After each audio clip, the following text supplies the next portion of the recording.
আলিপুর আঞ্চলিক শিক্ষা প্রতিষ্ঠানের আমাদের যে সবুজ সাথী সাইকেল প্রকল্প, আমাদের সম্মানীয় মাননীয় শিক্ষক সমরেশ মণ্ডল মহাশয় ছাত্রছাত্রীদের হাতে নতুন সাইকেল তুলে দিচ্ছেন, তারই একটি ভিডিও।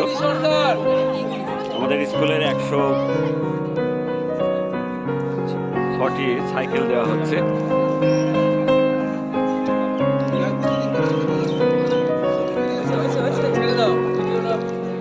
রয়েছেন উপস্থিত বিদ্যালয়ের আরও বিভিন্ন সম্মানীয় শিক্ষক শিক্ষিকা এবং শিক্ষাকর্মীবৃন্দ এবং ছাত্রছাত্রীদের উপস্থিতিতে